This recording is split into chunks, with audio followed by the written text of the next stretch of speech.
बिस्मिल्लाहिर्रहमानिर्रहीम। अस्सलाम वालेकुम नाज़रीन, लाइव डॉक्टर शाहिद मसूद के साथ मैं हूं नायला अली। नाज़रीन, साबिक़ सदर परवेज़ मुशर्रफ साहब के इंतकाल पर वज़ीर आज़म और सदर आरिफ अलवी साहब समेत अस्करी क़यादत ने अफसोस का इजहार किया। दूसरी जानिब मरीम नवाज साहिबा आज कहती हैं कि बाजवा साहब ने लोगों से कहा कि मानते हैं इमरान खान साहब जैसी गलती हमसे हुई है, जबकि राना सनाउल्लाह साहब आज कहते हैं कि इमरान खान साहब को जेल में उसी जगह रखा जाएगा जहां हमें रखा गया। इस समेत दिन भर जो हम मौजूआत रहे उन पर बात करेंगे। हमारे साथ स्टूडियो में मौजूद हैं डॉक्टर शाहिद मसूद। अस्सलाम वालेकुम डॉक्टर साहब। वालेकुम जी, आपको सर, साबिक़ सदर मुशर्रफ साहब के इंतकाल पर मैं आपसे जानना चाहूँगी कि जो आपकी उनके साथ यादें वाबस्ता हैं उस हवाले से हमारे नाज़रीन के साथ कुछ शेयर देखिए। इन्ना लिल्लाहि व इन्ना इलैहि राजिऊन। मुशर्रफ साहब का कई साल से वो बीमार थे। अमाइलोइडोसिस उनको डायग्नोज हुआ था 2018 में जी। और ये बड़ी एक रेयर कंडीशन है, बहुत कम लोगों को दुनिया में होती है और उसमें एक एबनॉर्मल प्रोटीन अमाइलॉइड वो जिस्म में पैदा होनी शुरू हो जाती है और फिर मुख्तलिफ अज़ा के ऊपर वो जमा होती है और फिर उनको आहिस्ता आहिस्ता वो अज़ा अपना काम करना छोड़ देते हैं और यानी एक तरह से मल्टीपल ऑर्गन फेलियर, जिगर भी और फेफड़े और कई जगहों पे। और उसके बाद फिर ये कि इसकी जो ट्रीटमेंट है वो अभी तक कोई ऐसी ट्रीटमेंट नहीं है जिससे कहा जाए कि जी मुकम्मल सेहतियाब लोग हो सकते हैं। मतलब कीमोथेरेपी तक इसमें इस्तेमाल होती है जो कैंसर के। सही। तो वो इनको डायग्नोज हुआ था 2018 में और काफ़ी अरसे से ये बीमार थे। मुशर्रफ साहब जो हैं वो ज़ाहिर है कि तारीख़ पाकिस्तान की लिखी नहीं जा सकती जब तक, बल्कि शायद ये जो दौर आया 2001 के बाद उसमें वो दुनिया की तारीख में भी शायद ये वॉर ऑन टेरर के हवाले से उनका जो रोल। ज़ाती तौर पे मुशर्रफ साहब एक इंतहाई अच्छे शख्स, एक इंतहाई नफीस इंसान और मेहरबान इंसान। मैं उनके सियासी फैसलों से हट के बात कर रहा हूँ और मैं इस बात को भी मद्देनज़र रखते हुए बात कर रहा हूँ कि उनका जो दौर जब था तो पाकिस्तान का पहला जो न्यूज़ चैनल था वो उनके दौर में लॉन्च हुआ और वो मैं उसको हेड कर रहा था। और मुशर्रफ साहब जो हैं वो उनके साथ जो उनकी पॉलिसीज़ थी, जो उनके ख़यालात थे, वो मेरे ख़यालात से या चूँकि मैं पॉलिसी बना रहा था उस चैनल की, तो वो उससे बिल्कुल मुताबिकत नहीं रखते थे। इसका मतलब ये हरगिज़ नहीं था कि मैं कोई तालिबान की फेवर कर रहा था, लेकिन मैं वॉर ऑन टेरर के ख़िलाफ़ था और उसकी वजह से बहुत से मामलों पे मुशर्रफ साहब से मुसलसल इख्तलाफ रहा। मुशर्रफ साहब की जब हुकूमत ख़त्म हुई और जब अदलिया बहाली तहरीक चली तो उस वक्त तक जो है वो 16-17 दफ़ा ये प्रोग्राम बंद हो चुका था मुशर्रफ साहब के दौर में। और प्रॉब्लम उस वक्त ये होती थी कि चूंकि दो ही चैनल थे तो एक चैनल पे बंद हो जाता था, दूसरा चैनल राइवल था, तो वो तो सवाल ही पता नहीं होता कि वो दे, तो समझ भी नहीं आता था, ना ट्विटर है ना यूट्यूब है ना कुछ और है कि खबर कैसे चले कि भाई प्रोग्राम बंद हो गया। और फिर वो बड़ी मुश्किलों से खुलता था। लेकिन ये कि पैमरा वगैरह उनके दौर में बनी तो फिर उसके बाद उसमें भी एक रोल प्ले किया सजेशंस वगैरह देने के हवाले से। और मैं कहा नफीस शख्सियत, उनकी पॉलिसी से इख्तलाफ, बहुत सारी पॉलिसीज़ उनकी। पहली तो ये कि उनको पॉलिटिक्स में शायद नहीं आना चाहिए था और 9/11 का जो फैसला था उसके ऊपर भी, यानी रास्ता तो शायद वही था लेकिन कंडीशंस दूसरी ज़्यादा मुनासिब अंदाज में इसी पे था। सबका कहना यही था, जितने लोग भी मुशर्रफ साहब ने शुरू में बुलवाए थे मुशावरत के लिए, जब जनरल महमूद ISI को हेड कर रहे थे, फिर उसके बाद जनरल एहसान आ गए, लेकिन उस वक्त ये था कि हम कैसे आगे जाएं, तो मुशावरत का अमल उन्होंने किया। उसमें तमाम अपोजिशन के रहनुमा जो हैं उसमें आए, मुस्लिम लीग नून के अलावा, मुस्लिम नवाज के अलावा और पीपल्स पार्टी के अलावा, और इसी तरह से उलमा के साथ और अखबारात के एडिटर्स के साथ उन्होंने मुशावरत की। फैसला बहरहाल उनका अपना था जिस पर तनकीद भी हुई, बहुत ज़्यादा तनकीद हुई और लेकिन प्रेशर्स उन्होंने बहुत ज़्यादा लिए। ये बात कहना कि जी वो बिल्कुल अमेरिका के सामने सरनगू हो गई थी, ये बात भी गलत है, और ये कहा जाए कि बिल्कुल डट के खड़े हो गए तो ये बात भी गलत है। लेकिन वो शुरू के जो दिन थे वो एक्सट्रीमली टफ डेज थे। एक तो ये कि बेशुमार अलकायदा के लोग पाकिस्तान से पकड़े जा रहे थे, पकड़े गए बेशुमार, मतलब शायद यहाँ पर अंदाज़ा भी नहीं था कि इतने ज़्यादा लोग छुपे हुए हैं पाकिस्तान में। और फिर ये हुआ कि वहाँ से बहुत बड़ी तादाद में तालिबान के लोग यहाँ पर आए, तो फिर एक लंबा सिलसिला यहाँ पे शुरू हुआ। बहरहाल उनसे इख्तलाफ, फिर उसके बाद एक तो इस पॉलिसी के ऊपर थ्रू आउट, फिर अकबर भुट्टी साहब का जब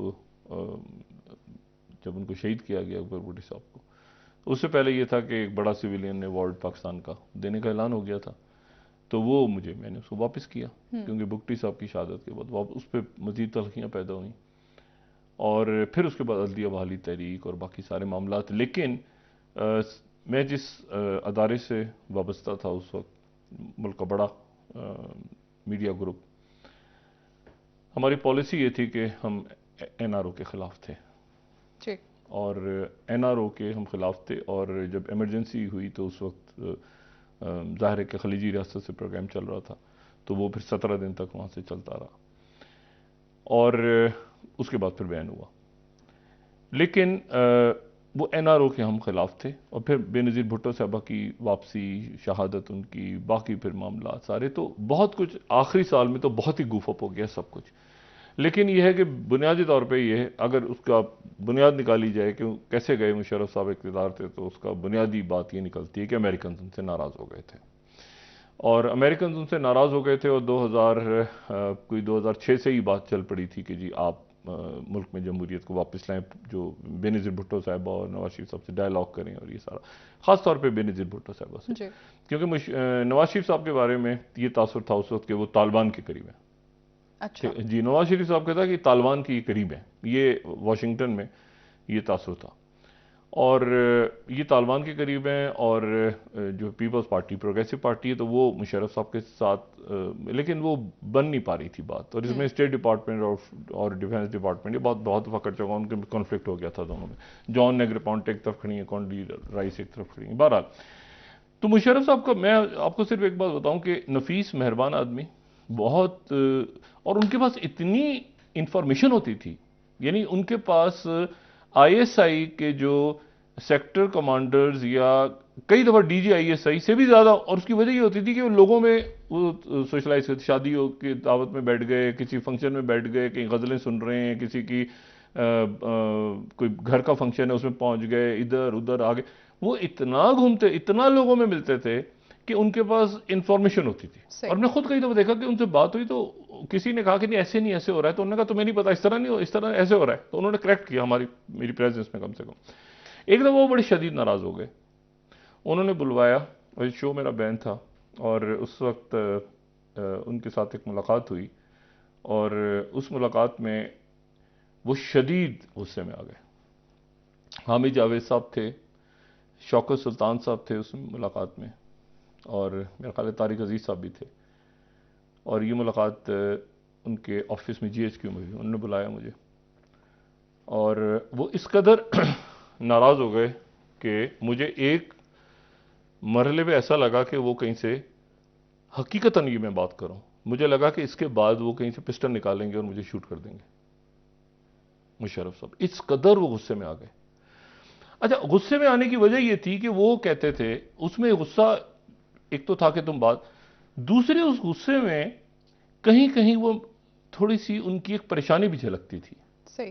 वो कहते थे तुम इतना बोल रहे हो, तुम्हें अमेरिकन उठा के ले जाएंगे, ये जो तुम हमीद गुल साहब को ले आते हो बार बार, ये जो तुम बार बार जो है ये एंड ऑफ टाइम तुमने बना दिया है, सब कुछ है, सारा कुछ है, लेकिन तुम्हें उठा के ले जाएंगे और तुम्हारे पीछे वो लगे हैं या तुम्हारी रिपोर्ट।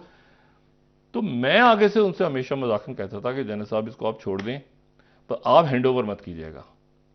तो वो आगे से कहते तुम मजाक कर रहे हो मेरे साथ, मैं तुमसे सीरियसली कह रहा हूं कि तुम ये जो तुमने जो गुफ्तगू करते हो, तुम ट्रैवल करते हो, दुनिया भर में घूमते हो फिरते हो, तुम्हें वो किसी वक्त उठा के, वो बड़े इस वक्त बिफरे हुए हैं।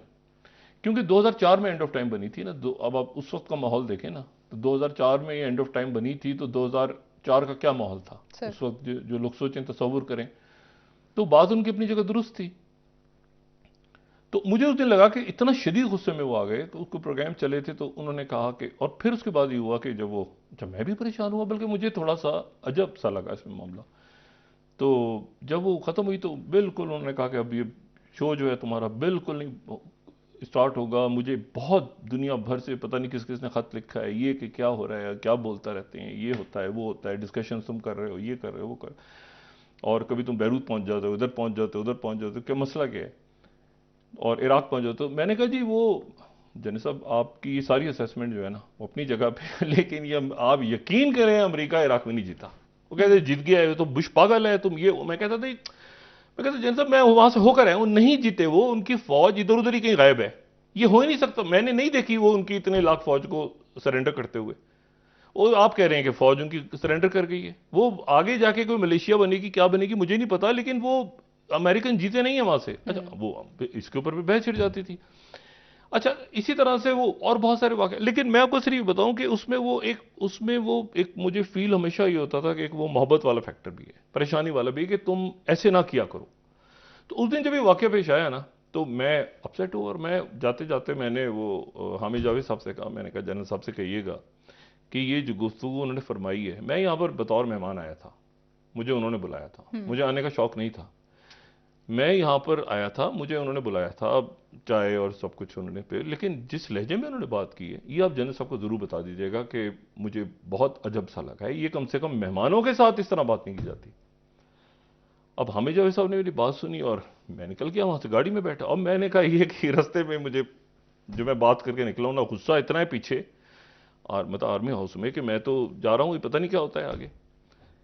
तो वहाँ से मुझे रास्ते में टेलीफोन कॉल आई, और कॉल जो थी वो मेरे ख्याल से शौकत सुल्तान साहब ने या आई डोंट नो उस वक्त किसने, मुझे नहीं याद, बहरहाल किसी ने मुझे कहा कि मुशर्रफ साहब बात करना चाह रहे हैं। अच्छा एक तो मुशर्रफ साहब का मसला ये था कि उनके घर में मेरी दो सिफारिशें ऐसी थीं कि जो मुझे बचाती थी हमेशा। बिल्कुल आप ठीक है, एक उनकी वालदा अल्लाह उनकी मग़फ़िरत फरमाए, और एक सवा भाभी अल्लाह ताला उन्हें सब्र अता फरमाए। तो वो हमेशा जब मेरा कोई फटा होता था तो वो मेरी फेवर में 2 वोट उनके घर के सॉलिड चले जाते थे। वो अच्छा वो कहती थी कि परवेज मुशर्रफ साहब ना, परवेज था ना, मुशर्रफ साहब तो वालिद थे, तो उसमें भी कई दफा मसला होता था कि ये उनके वालिद साहब कहते थे इसको मुशर्रफ क्यों कहते हैं, सारे का नाम तो परवेज है, मुशर्रफ तो मैं हूं, लेकिन वो नाम ही मुशर्रफ के नाम से मशहूर, जनरल मुशर्रफ, जनरल एनीवे। तो वो मुशर्रफ साहब ने कई दफा कहा, मुझे कहते हैं कि यार मैं जो हूं ना डॉक्टर, एक तो समझ में नहीं आता कि ये तुम मेरी वालदा और मेरी जो वाइफ हैं और सब, वो कहती हैं कि देखो ये बात तो सही कर रहा है ना, तुम क्यों उसके पीछे लगे रहते हो, बात तो सही कर रहा है।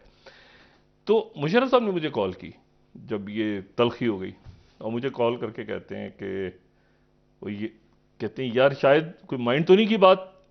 मैंने कहा नहीं जनरल साहब, अच्छा मैं उनको जनरल साहब कहता था, इसके ऊपर भी एक इशू था कि मैं प्रेसिडेंट साहब नहीं कहता, तो मैं कहा जनरल साहब नहीं। कहते नहीं यार आई एम एक्सट्रीमली सॉरी, वो थोड़ा सा मैं, अब मैंने कहा मैं एकदम से मैंने कहा नहीं जनरल साहब। कहते नहीं यार मैं थोड़ा सा मुझे फील हुआ है, मुझे इस तरह बात नहीं करनी चाहिए थी, और यार एक्सट्रीमली सॉरी, आई नो कि यार तुम माइंड नहीं करते हो, और तुम्हें तो ये जो चीज़ें होती हैं ना बाज़ दफ़ा, तो ये चीज़ें फिर तो मैंने कहा जनरल साहब आप नहीं भूल जाए, नहीं ये तुम वापस आओ यार, खाना रात को खाते हैं, ये करते हैं वो, यार मुझे इस तरह बात नहीं करनी चाहिए, बस मेरा मूड ख़राब था, ये था। तो जनरल साहब ने जो है वो वही बात हुई ना कि जब डिक्टेटर्स आते हैं तो वो कहते हैं जमहूरियत, और जब जमहूरियत आती है तो वो सब डिक्टेटर बने होते हैं। और वो जो हैं वो अल्लाह ताला उनके दर्जात बुलंद फरमाए। मुझे नहीं पता कि लोग उनके बारे में उनको किस तरह तारीख याद करेगी, डिक्टेटर लिखेगी, कुछ अच्छा बुरा फलाना ढिमाकना। उनकी दौर में सबसे ज़्यादा मैंने आपसे कहा कि पाबंदियां ही मुझ पे लगीं, और जो जिनको याद है व्यूज़ ऑन न्यूज़ और उस वक्त वो दौर याद है उनको सबको पता है जो भी। लेकिन उसके बावजूद मैं दिल से समझता हूँ कि वो एक इंतहाई अच्छे और इंतहाई नफीस शख्स थे। मैंने कहा ना उनके फैसलों के ऊपर तनकीद हो सकती है, और ख़ास तौर पे ये जो फैसला था भुगटी साहब वाला, या और ये लाल मस्जिद आखिर में हुआ, और बहुत सारी चीज़ों पे मेरी उनसे बहुत इख्तलाफ रहा, कई चीज़ों पे। ये तो कॉलम्स लिखे मैंने, वो कौन थी कहाँ गई, और फिर उसके वो बंद हुआ, फिर वो बंद हुए, फिर चलता रहा सिलसिला।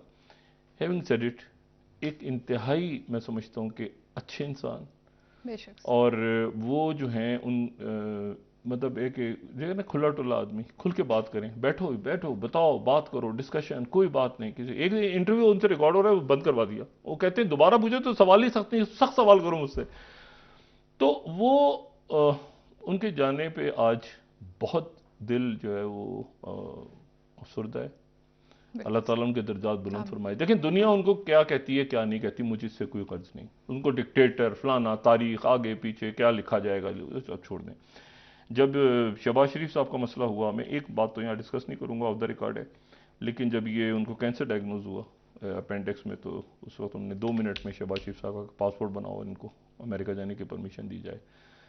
फिर जब नवाज शरीफ साहब के वालिद मियाँ शरीफ साहब का इंतकाल हुआ, तो नवाज शरीफ साहब के साहबजादे जो हैं, एक साहबजादे 2 में से, उन्होंने कॉल की कि मुझे कॉल आई मुशर्रफ साहब की ऑफिस से कि जी मुशर्रफ साहब ताज़ियत करना चाह रहे हैं नवाज शरीफ साहब से। तो डॉक्टर शाहिद आप ज़रा चेक करें कि नवाज शरीफ साहब फ़ोन उठा लेंगे अगर जनरल मुशर्रफ कॉल करें। मैंने जद्दा कॉल की और मैंने पूछा हसन साहब या हुसैन नवाज साहब से, दोनों में से किसी एक से मैंने बात की। मैंने कहा जी वो ज़ाहिर है कि बड़ा सदमा, एक शोक था वहाँ पे। तो मैंने कहा जी मुशर्रफ साहब कॉल करना चाह रहे हैं। तो वो सिर्फ मुझसे पूछ रहे हैं कि माहौल क्या है, वो कॉल कर लें ताज़ियत के लिए, तो मियाँ नवाज शरीफ साहब बात कर लेंगे। तो बच्चों में से किसी ने कहा आप होल्ड करें डॉक्टर शाहिद, हम आपको बताते हैं। फिर वो मुझे दोबारा कॉल आई जद्दा से, मैं दुबई में था, तो उधर से इस्लामाबाद यहाँ पिंडी से कॉलें आ रही थी कि मुशर्रफ साहब ने था। तो मुझे उन्होंने कहा कि जी वो कॉल रिसीव कर लेंगे नवाज शरीफ साहब। तो मैंने कहा शुक्र। फिर मैंने मैसेज भेजा वापस, मैंने कहा जी आप जो है वो मुशर्रफ साहब कॉल, हाँ। फिर ताज़ियत हुई, क्या हुआ मुझे नहीं पता। और इसी तरह से जब ये हुआ कि चाइनीज़ को यहाँ पे अगवा कर लिया था 2004 में शायद, चाइनीज़ इंजीनियर्स को, तो उनकी तरफ से डिमांड गई कि जी वो हम चाइनीज़ को छोड़ देंगे, डॉक्टर शाहिद को हमारे हवाले कर दें। हमें वो दहशत गर्दों ने कहा उनको हमारे हवाले कर दें डॉक्टर शाहिद को, तो हम चाइनीज़ को छोड़ देंगे। मैं और रहीमुल्लाह यूसुफजई, हम 2 का नाम उन्होंने रखा। तो वो गालिबन ये था कि वो इंटरव्यू देना चाह रहे थे, टीवी पे भी और प्रिंट में भी। रहीमुल्लाह यूसुफजई साहब जंगो न्यूज़ में लिखते थे, तो ये गालिबन बात थी। तो रहीमुल्लाह यूसुफजई, मैंने कहा ये तो बड़ा अजीब सा हुआ है मामला। तो मैंने रहीमुल्लाह यूसुफजई से पूछा, तो रहीमुल्लाह यूसुफजई अल्लाह ताला उनकी मग़फ़िरत फरमाए, वो कहते हैं कि आप क्या कहते हो। मैंने कहा मैं तो चला जाऊंगा, इतनी सारी चाइनीज़ और उन्होंने किडनैप मतलब वो हॉस्टेज बनाया हुए, तो मैं तो चला जाता हूँ। रहीमुल्लाह यूसुफजई कहते हैं यार मैं भी चला जाता हूँ, हम तैयार हो गए। तो उसके बाद कॉल आई मुशर्रफ साहब की तरफ से कि सवाल ही पैदा नहीं, तो दिमाग खराब हो गया तुम्हारा, हम ये कमांडो एक्शन करके। और मैंने कहा सर वो मारे जाएंगे। नहीं, कहते कि सवाल तुम क्या अपने आप को समझते हो, तो हम कमांडो एक्शन करेंगे और हमको छुड़ाएंगे चाइनीज जो है। तो इस तरह की छोटी छोटी इतनी यादें हैं उनसे वाबस्ता, और हर याद में एक आध को छोड़ के जिसमें तलखी भी है, तो उसमें भी कहीं ये एहसास होता है कि वो बात जो उस वक्त कह रहे थे उसमें एक शफकत थी। तो अल्लाह ताला उनके दर्जात बुलंद फरमाए, और वो हमेशा हमेशा, कम से कम मेरी बतौर एक शख्स, हमेशा ज़ाती जो उनसे ताल्लुक़ रहा, तमाम ऊंच नीच के बावजूद हो, हमेशा दुआओं में रहेंगे और हमेशा यादों में रहेंगे। जी बिल्कुल। डॉक्टर साहब, आज मरियम नवाज साहिबा ने भी चूंकि इंतखाबी मुहिम या कह लें या अवामी मुहिम कह लें, उसके लिए एक्टिव हैं। आज कह रही हैं कि बाजवा साहब ने लोगों से कहा कि मानते हैं कि इमरान खान साहब जैसी गलती हमने की है, तो वो कहती हैं कि इसको सुधारना भी है। तो अब क्या जो है वो बाजवा साहब को अकाउंटेबल ठहरा रही हैं मरियम नवाज साहिबा, या फिर इसको किसी तरह से करेक्ट करने के लिए राना सनाउल्लाह साहब इन्वॉल्व होंगे जिस तरह की गिरफ्तारियों की बात? ये तो देखिए, अभी मैं इस पर बात करता हूँ ना, ये जो 5 का टोले वाला चक्कर चल रहा है ना, बाजवा साहब और फैज साहब और साकिब निसार साहब, ये तो अभी देखें किस रुख पे जाता है मामला। क्योंकि इसमें तो एक तो फैज साहब के हवाले से तो ये मामला जो हैं, ये पेशावर में तालिबान से क्या बात हुई, उस दौरान क्या हुआ सारा, वो भी एक मामला है जो चल रहा है। दूसरी वो क्या कैसे, क्योंकि डायलॉग कैसे हुआ वहाँ पर, क्या शराइत, किन शराइत पे तालिबान को आने दिया गया, क्या हुआ, वो सारा मामला एक ऐसा है, मामला ऐसा है जो चल रहा है अभी किसी और सतह पे, सियासत से हटके। सिक्योरिटी, प्योर सिक्योरिटी, ज़ाहिर है सियासत भी एक तरह से ज़ाहिर है सिक्योरिटी से वाबस्ता है, सारे मुल्क के लोग भी, सियासतदान भी। मैं आपको एक रौला बताऊं, एक रौला और पड़ा हुआ बीच में, मैं बीच पे आता हूं ज़रा। ये जो तकरीर मरियम नवाज साहबा ने और ये गिरफ्तारियों की जो इमरान खान साहब ने बात की है, गिरफ्तारियां और जेल भरो तहरीक, ये IMF ने एक नया रौला डाला है। रौला क्या डाला है, थोड़ा सा अच्छा लगा है मुझे, बात चीजें अच्छी। हाँ, मैंने कल भी शुक्रिया अदा किया था ना उनका, एक आध दिन पहले भी। वो नैब को ले आए हैं बीच में। अच्छा जी, अच्छा, उनकी जो टॉक्स थी वो कल भी शायद चलेंगी, यानी जो 3 गालिबन जो 4 तारीख तक टॉक्स उनकी जारी रहनी थी, खत्म हो जानी थी, वो अब कल भी शायद एक दिन और चलें शायद। लेकिन असल बात यह है कि वो करप्शन को बीच में ले आएगी।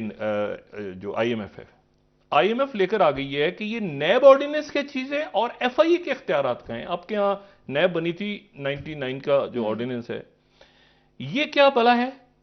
और ये एफआईए का जो एक्ट है 1974 का, ये क्या चीज है जी। कौन से केसेस नैब के, ये अच्छा दायरे इख्तियार हाँ क्या हाँ है? ये नहीं, पिछले साल इन्होंने ये आईएमएफ ने कंडीशन रखी थी, जी। ये तरह कमाल हो गया जब इन्होंने की ना तरामीम नैब ऑर्डिनेंस में, इन्होंने नैब ऑर्डिनेंस में तरामीम कर दी जो कि सुप्रीम कोर्ट में चैलेंज है, बिल्कुल। इन्होंने नैब केसेस में तरामीम कर दी। ये जो हुकूमती ढांचा इस वक्त मौजूद है, अरेंजमेंट, इन्होंने नैब की, उन्होंने कहा कि जी आप हमें एक टास्क फोर्स बना के दें जो बताए कि ये कैसे है कि जी 50 करोड़ से नीचे करप्शन नहीं होती, और वो जो है वो नैब का दायरा नहीं है, दायरा कार है, 50 करोड़ से ऊपर की जो है वो नैब करेगा, 50 करोड़ से नीचे की जो है वो एफआईए करेगी। अच्छा फिर ये भी हमें बताएं कि एफआईए जो है उसकी उसके पास सलाहियत क्या है, मतलब एफआईए क्या है, मतलब वो इमिग्रेशन करती है ना, इमिग्रेशन है एफआईए का काम, तो वो करप्शन में कहां से आ, मतलब उनका दायरा इख्तियार क्या है, मतलब एफआईए कोई तफ्तीशी यानी इमिग्रेशन है, एक काम हो गया उनका। दूसरा काम उनका हो गया कि वो करप्शन को भी पकड़ रहे हैं, तो ये नैब के साथ एफआईए की कैपेसिटी कहां से क्रॉस होती है, कैसे तय हो गया कि 50 करोड़ से कम करप्शन एफआईए देखेगी और 50 करोड़ से ऊपर नैब देखेगी? अच्छा ये मामला पड़ा होगा सुप्रीम कोर्ट के अंदर, तो इन्होंने टास्क फोर्स, पहले तो टास्क फोर्स इन्होंने एक बनाई खामोशी से, चुपके चुपके, उसका इन्होंने चेयरमैन बनाया शाहिद खान अब्बासी साहब को। शाहिद खान अब्बासी साहब उस वक्त ज़ाहिर है कि गुड बुक्स में होंगे उस वक्त तक, लेकिन शाहिद खान अब्बासी साहब ने खुद अपने आप को अलग कर लिया। ये पिछले साल का किस्सा है।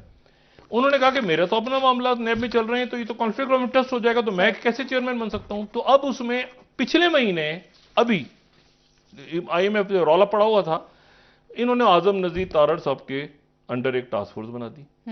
अब वो टास्क फोर्स ने आगे जो रिपोर्ट अपनी पेश की, उस रिपोर्ट का पहला जो जुमला है आईएमएफ के सामने वो ये है कि करप्शन क्या होती है ये बात वाजे नहीं है। अच्छा, हाँ, तशरीह नहीं हुई, तशरीह नहीं हुई, करप्शन की तशरीह नहीं हुई। मतलब एक लंबा चौड़ा एक थीसिस, जैसे वो आज तक नहीं पता चला ना कि टेररिज्म क्या होता है। अमेरिकी भी सर पकड़ के बैठे हैं, दुनिया सारी सर पकड़ के बैठी है, टेररिज्म क्या होता है, मतलब टेररिज्म क्या होता है, मतलब टेररिज्म, हाँ मतलब आजादी, आप देखिए ना फलस्तीनी अथॉरिटी क्या है, कभी वो आजादी की शिन फेन क्या है, ये क्या है, वो क्या, उसको तो छोड़ दें आप। ये पड़ोस में वजीर आजम मोहतरम जो बैठे हुए हैं इंडिया में, ये क्या है, ये क्या है इनकी, मतलब मैं नहीं कह रहा, इनकी आप उठा के देखें ना बायोग्राफी, तो क्या है, गुजरात में क्या हुआ था इशू। जैसे टेररिज्म का नहीं मसला तय होता ना, इसी तरह से वो ये तय नहीं हो रहा, इनको नहीं पता चल रहा कि करप्शन क्या है, मासूमियत की इंतहा, करप्शन क्या है। और फिर दूसरी बात ये है कि अब वो नैब को, अब उसके ऊपर ये बात चलेगी कि अच्छा जी नैब ऑर्डिनेंस में ये तरामीम हुई थी, तो ये तरामीम ज़रूरी हैं, एफआईए की कैपेसिटी बिल्डिंग, इसके ऊपर बात चल रही है। लेकिन आप ये देखें कि कितनी अजब बात है कि इसमें आईएमएफ की टॉक्स में ये आ गया।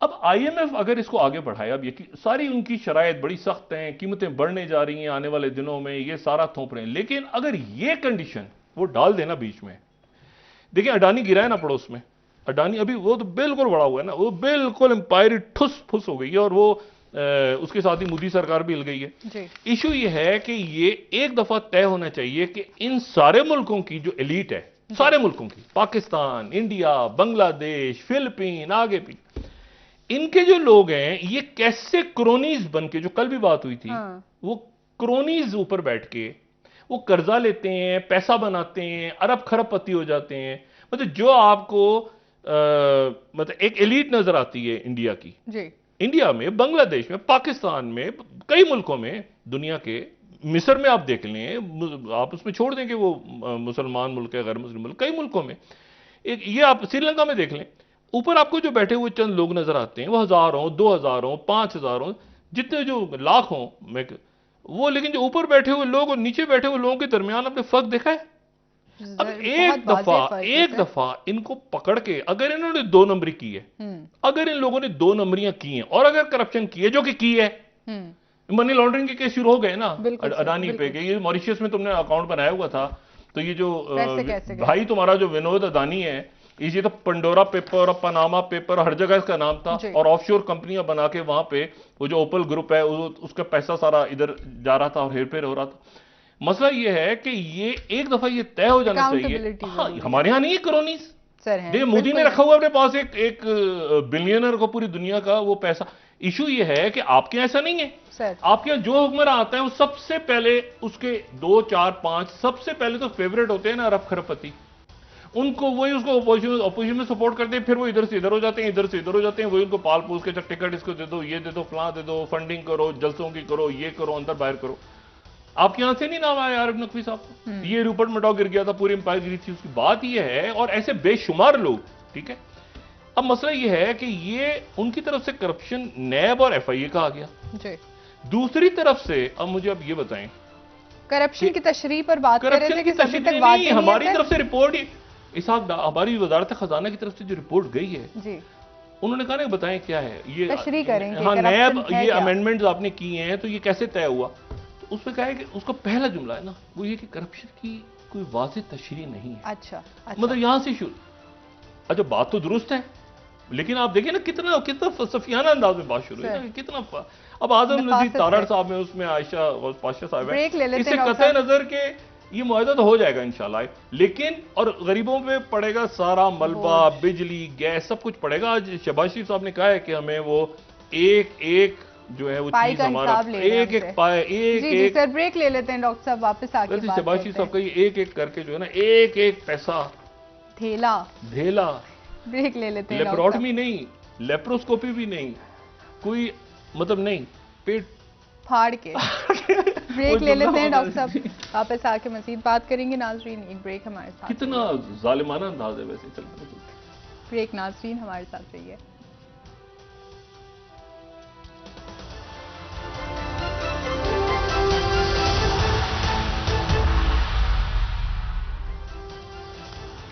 वेलकम बैक नाजरीन। जी डॉक्टर साहब, IMF के साथ पाकिस्तान के मुज़ाकरात पर बात कर रहे थे, क्या ये IMF पाकिस्तान की जो मजमूई सूरत हाल है इसमें क्या मजबूरी बर वक्त पूरी कर सकेगी या फिर आप देख रहे हैं कि मुस्तकबिल का भी हल है? नहीं, इसमें तो आपको बहुत पैसा चाहिए अगले 6 महीनों में। इस पर बार बार हम बात कर चुके हैं कि जून तक आपको इतने 8 अरब या उससे ज़्यादा। अब ये फरवरी के अंदर तो उनका कोई बोर्ड इजलास नहीं हो रहा अभी तक, तो कोई उसकी अलामत नजर नहीं आ रही।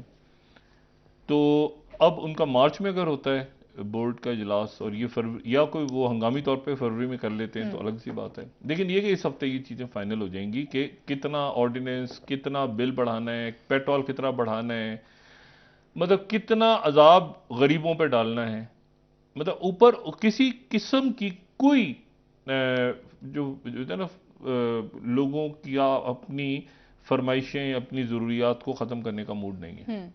जो कुछ डालना है वो गरीबों पे डाल दो, अवाम पे डाल दो। सवाल ही पैदा नहीं होता कि कोई मराहत कम की जाए। लेकिन इसके साथ ही जो एक इम्पॉर्टेंट डेवलपमेंट हो रही है वो ये हो रही है कि एक तो मरीम नवाज साहबा ने वो बात की, वो जाहिर है कि वो भी आने वाले दिनों के अंदर वो बात बढ़ाएंगी अपनी कि जनरल फैज़ ने क्या किया तो जनरल बाजवा ने क्या किया। तो लेकिन इसमें जो इशू है वो तो ये कि आर्मी चीफ जो हैं पाकिस्तान के जनाब आसिम मुनीर साहब, वो 5 रोज़ा दौरे पे इस वक्त बरतानिया में है। अच्छा, उनका बरतानिया का दौरा काफ़ी दिनों से प्लान था, यानी अभी फौरी अचानक कोई दौरा नहीं है बल्कि काफ़ी दिनों से प्लान था। ये विल्टन पार्क एक आप उसको थिंक टैंक समझ लें या एक आप समझ लें कि जो उनकी कॉमनवेल्थ और फॉरेन ऑफिस की एक मुश्तरका वो है, उसका एक ये प्रोजेक्ट है, विल्टन पार्क एसोसिएशन कह लें इसको। विल्टन पार्क के अंडर जो है वो ये बरतानिया और पाकिस्तान के दरमियान जो कॉन्फ्रेंस है स्टेबलाइजेशन के हवाले से बाकी मामला पे वो हो रही है, और उसके जो मेज़बान हैं वो वहाँ पे को होस्ट उसको कर रहे हैं सर पैट्रिक सैंडर्स, जो कि बरतानिया के आर्मी चीफ हैं। अच्छा, ये आर्मी चीफ पहुंचे हैं वहां कल से, यानी मंडे से स्टार्ट होगा। लेकिन इसमें जो है ये बातें बहुत सारी डिस्कस होंगी, क्योंकि इसमें जो बताया गया है वो ये कि यूक्रेन वॉर से लेके अफगानिस्तान और पूरा रीजन, यानी जब यूक्रेन डिस्कस हो रहा है तो जाहिर है कि पूरी दुनिया पर डिस्कस हो रही है इस वक्त। तो इस लिहाज से ये दौरा जो है इसको इंतहाई अहम तस्वुर किया जा रहा है मौजूदा हालात में। दूसरी जो बात है, और वो ये पाकिस्तान के अंदर पॉलिटिकल डिस्टेबलाइजेशन मामला, फिर उसके बाद ये दौरा पहले से तय था, तो इससे पहले ये वाकया पेश आ गया, ये जो एक सानिया सामने आया। तो ये भी यकीनन उसमें ज़ेर बहस आएगा ये पेशावर वाला। और इस दौरान जो है वो दो मुल्कों ने, मुत्तहिदा अरब अमारात ने और सऊदी अरेबिया ने, अपने सफारतकारों को वहां से बुला लिए अफगानिस्तान से। अब अफगानिस्तान की जो हुकूमत है वहां पे, उनको ये बैठ के मेरा ख्याल है कि बड़ी संजीदगी से ये बात सोचनी है कि क्या उनके यहाँ ये टीटीपी और ये बाकी सारे मामला जो भी है वो करें, वरना फिर दुनिया आ जाएगी सारी। चाइना तो बिल्कुल, चाइना रशिया यानी वेस्टर्न कंट्री शायद ना आए, लेकिन जो मुसलमान कंट्रीज हैं, चाहे वो तुर्की हो, चाहे वो सऊदी अरेबिया हो, चाहे यूएई हो, चाहे वो, मतलब वो उनको किसी तौर पे जो पाकिस्तान उनका केस लड़ रहा है कि जी इनको लाया जाए, दुनिया अपनी स्टेज में लाए, ये भूल जाएंगे कोई दूसरा मुल्क फिर उनके लिए वकालत करेगा। कोई सेंट्रल एशियन कंट्री उनके साथ नहीं खड़ा होगा। वो पहले ही तपे बैठे हैं कि ये तालिबान की हुकूमत बन गई, ताजिकिस्तान और ये सारे।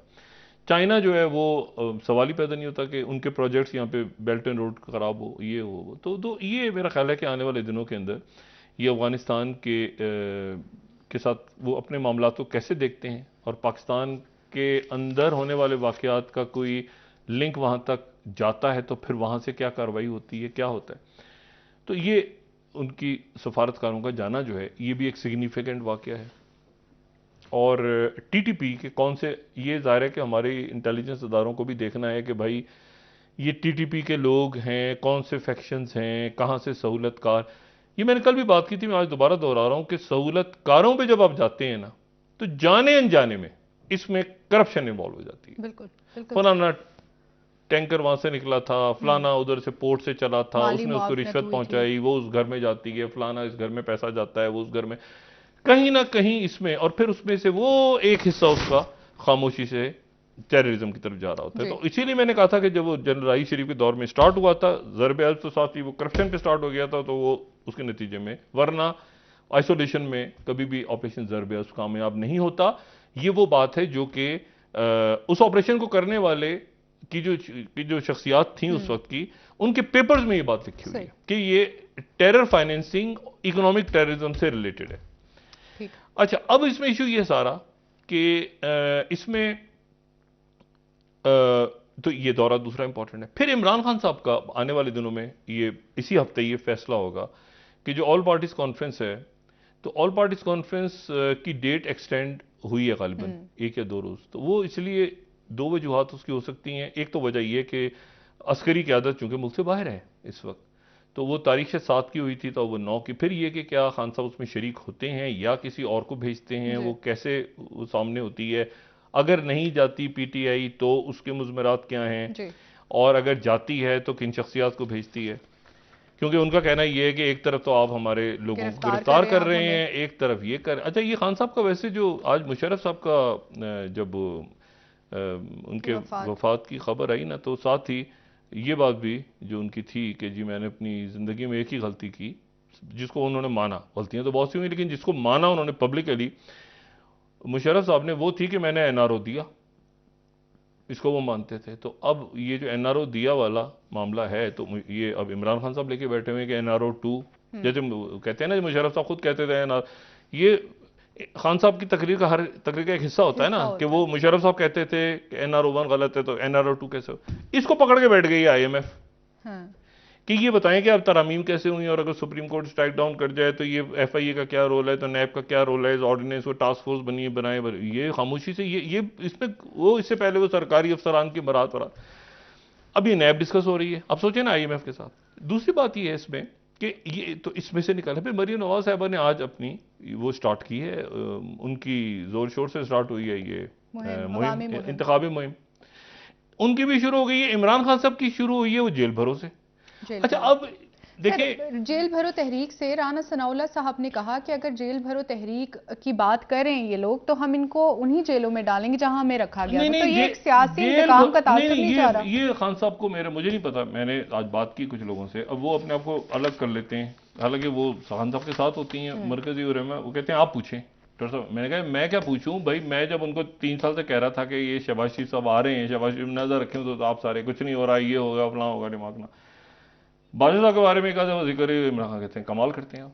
फैज साहब को तो कहते हैं मेरा अगला चीफ है यार, तुम क्या बातें करते हो, तुमने तुम्हारी मत मारी गई, आहिस्ता बात करो। मैंने कहा जी फैज साहब ऐसे कानून खुद कहते हैं मेरा अगला चीफ है, क्या बात करो तुम।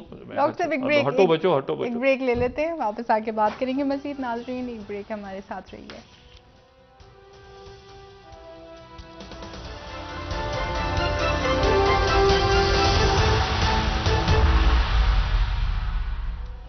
वेलकम बैक नाजरीन। जी डॉक्टर साहब, मरीम नवाज साहिबा बारहा ये बात कर चुकी हैं कि नवाज शरीफ साहब और शहबाज शरीफ साहब को महंगाई का एहसास है। अगर एहसास है तो इस हवाले से इक़दाम क्यों नहीं करते?